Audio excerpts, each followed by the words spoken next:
أشهد أن لا إله إلا الله وحده لا شريك له وأشهد أن محمدا عبده ورسوله أما بعد فأعوذ بالله من الشيطان الرجيم بسم الله الرحمن الرحيم وما الحياة الدنيا إلا لعب ولهو وللدار الآخرة خير للذين يتقون أفلا تعقلون الله يبسط الرزق لمن يشاء ويقدر وفرحوا بالحياة الدنيا وما الحياة الدنيا في الآخرة إلا متاع لقد كان لكم في رسول الله أسوة حسنة لمن كان يرجو الله واليوم الآخر وذكر الله كثيرا۔ السلام علیکم ورحمۃ اللہ وبرکاتہ۔ ناظرین کرام، خاکسار کے آج کے درس کا موضوع آخرت یعنی حیات بعد الموت پر ایمان کی اہمیت ہے۔ ابھی شروع میں نے آپ کے سامنے قرآن کریم کی چند آیات کی تلاوت کی ہے۔ ان آیات کا ترجمہ کچھ یوں ہے۔ اللہ تعالیٰ فرماتا ہے، اور دنیا کی زندگی محض کھیل کود اور نفس کی خواہشات کو پورا کرنے کا ایسا ذریعہ ہے جو اعلیٰ مقصد سے غافل کر دے، اور یقیناً آخرت کا گھر ان لوگوں کے لیے بہتر ہے جو تقوی اختیار کرتے ہیں۔ پس کیا تم عقل نہیں کرتے؟ فرمایا، اللہ جس کے لیے چاہے رزق کشادہ کرتا ہے اور تنگ بھی کرتا ہے، اور وہ لوگ دنیا کی زندگی پر ہی خوش ہو گئے ہیں، اور آخرت میں دنیا کی زندگی کی حقیقت ایک معمولی سامان عیش کے سوا کچھ نہ رہے گی۔ یقیناً تمہارے لیے اللہ کے رسول میں نیک نمونہ ہے، ہر اس شخص کے لیے جو اللہ اور یوم آخرت کی امید رکھتا ہے اور کثرت سے اللہ تعالیٰ کو یاد کرتا ہے۔ معزز ناظرین کرام، آخرت یعنی حیات بعد الموت کا جو موضوع ہے، یہ ایک ایسا اہم موضوع ہے کہ ایک مومن کا ایمان اس وقت تک مکمل ہی نہیں ہو سکتا جب تک وہ یوم آخرت پر ایمان نہ رکھے۔ یہ انسان کی فطرت ہے کہ انسان باتیں بھول جاتا ہے، اسی لیے اللہ تعالیٰ نے حضرت صلی اللہ علیہ وسلم کو قرآن کریم میں مخاطب کر کے فرمایا کہ فذکر، کہ تو مومنوں کو نصیحت کرتا رہے، تو مومنوں کو یاد دہانی کرواتا رہے۔ اللہ تعالیٰ نے جیسے اس دنیاوی زندگی کے بارے میں فرمایا ہے کہ یہ اس دنیا کی زندگی صرف 4 دن کی زندگی ہے، فرمایا کہ یہ محض کھیل کود اور نفس کی خواہشات کو پورا کرنے کا ذریعہ ہے، اور یہ ایسا ذریعہ ہے جو انسان کی زندگی کا اعلیٰ مقصد ہے، اس سے انسان کو غافل کر دیتا ہے۔ اور جو عقل مند انسان ہوتے ہیں، وہ جو ہماری اخروی زندگی ہے اور ہمیشہ کی زندگی ہے، جہاں ہم نے ہمیشہ رہنا ہے، اس کی تیاری کرتے رہتے ہیں۔ فرمایا یقیناً آخرت کا گھر ان لوگوں کے لیے بہتر ہے جو تقوی اختیار کرتے ہیں، جو ہمیشہ خدا تعالیٰ سے ڈرتے رہتے ہیں۔ اب معزز ناظرین کرام، ہم سب کو بھی اپنا اپنا جائزہ لینا چاہیے کہ ہم کہاں پر کھڑے ہیں۔ ہم میں سے کتنے ہیں جو دن رات صرف اور صرف دنیا کی زندگی کمانے کا ہی سوچتے رہتے ہیں، اور کتنے ہیں جو اخروی زندگی، جو ہمیشہ کی زندگی ہے، اس کو بہتر بنانے کا سوچتے ہیں۔ حضرت مسیح موعود علیہ الصلوۃ والسلام نے ایک موقع پر فرمایا کہ یہ زندگی جس پر فخر کیا جاتا ہے ہیچ ہے، اور ہمیشہ کی خوشی کی وہی زندگی ہے جو مرنے کے بعد عطا ہوگی۔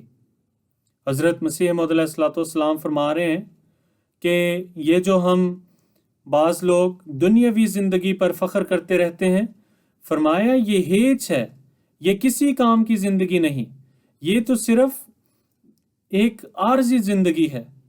فخر تو ہمیں اس زندگی پر کرنا چاہیے، اور خوشی بھی فرمایا کہ اس زندگی میں ہی ہمیں حقیقی ملے گی جو موت کے بعد انسان کو حاصل ہوتی ہے۔ اللہ تعالیٰ قرآن کریم میں ایک جگہ فرماتا ہے اینما تکونوا یدرککم الموت ولو کنتم فی بروج مشیدہ، کہ تم جہاں کہیں بھی ہو موت تمہیں آ لے گی، خواہ تم سخت مضبوط بنائے ہوئے برجوں میں ہی کیوں نہ ہو۔ اب اس آیت میں اللہ تعالیٰ نے فرمایا ہے کہ ہر جان نے جو ہے وہ موت کا مزہ چکھنا ہے۔ ہم میں سے جو ہر ایک اس دنیا میں آیا ہے، اس نے ایک دن اس دنیا سے رخصت بھی ہونا ہے، اور موت ایک ایسی حقیقت ہے جس کے بارے میں کسی کا کوئی اختلاف نہیں۔ ہر شخص موت کا قائل ہے، اور موت کے سلسلے میں کیوں کر کوئی اختلاف کر سکتا ہے، جبکہ ہر شخص اس کا مشاہدہ کرتا رہتا ہے کہ انسان کا جسم، جس پر انسان کو بڑا فخر ہوتا ہے، بڑا انسان اپنے جسم پر ناز کر رہا ہوتا ہے، ایک دن ایسا آتا ہے کہ وہی اس کا جسم جو ہے وہ مٹی میں جا کر مل جاتا ہے۔ اب ان ساری باتوں کے کرنے کا ہرگز یہ مقصد نہیں ہے کہ انسان جو اپنی دنیاوی زندگی ہے اس کو بہتر نہ بنائے، جو خدا تعالیٰ نے اسے آسائشیں، سہولتیں دی ہوئی ہیں، ان سے فائدہ نہ اٹھائے۔ جبکہ حضرت صلی اللہ علیہ وسلم کے متعلق یہ آتا ہے کہ حضور صلی اللہ علیہ وسلم کثرت کے ساتھ یہ دعا پڑھا کرتے تھے کہ ربنا آتنا فی الدنیا حسنۃ وفی الآخرۃ حسنہ، کہ اے میرے رب مجھے اس دنیا میں بھی حسنات عطا کر، اس دنیا میں بھی جو دنیاوی نعمتیں ہیں وہ مجھے عطا کر، اور آخرت کی بھی مجھے حسنات جو ہیں وہ دے۔ اب ان دونوں چیزوں کے اگر ہم موازنہ کریں تو وہ یہ بنتا ہے کہ انسان کو نہ ہی بالکل دنیا داری کی طرف جھکنا چاہیے، اور نہ ہی یہ توقع کی جاتی ہے کہ ہم میں سے ہر انسان ہمیشہ مسجد میں بیٹھا رہے اور خدا تعالیٰ کی عبادت میں ہی مصروف رہے۔ نہیں، اسلام جو ہے نہ ہی افراد کی تعلیم کو پسند کرتا ہے اور نہ ہی تفرید کی تعلیم کو پسند کرتا ہے۔ حضرت صلی اللہ علیہ وسلم نے ایک موقع پر فرمایا خیر الامور اوسطھا، کہ سب سے بہترین جو ہے وہ درمیانی راہ ہے، سب سے بہترین جو ہے وہ میانہ روی ہے، کہ انسان اتنا بھی دنیا دار نہ ہو جائے کہ یوم آخرت کو ہی بھول بیٹھے، آخرت کے دن کو ہی بھول بیٹھے کہ ایک دن میں نے اس دنیا سے رخصت ہو کر خدا تعالیٰ کے حضور پیش ہونا ہے، اور اس دن میرا اعمال نامہ جب فرشتے خدا تعالیٰ کے سامنے رکھیں گے تو میں کیا جواب دوں گا۔ حضرت مسیح موعود علیہ الصلوۃ والسلام فرماتے ہیں جب انسان آخرت اور اس کی باتوں کو قصہ اور داستان سمجھے تو سمجھ لو کہ وہ رد ہو گیا اور دونوں جہانوں سے گیا گزرا ہوا۔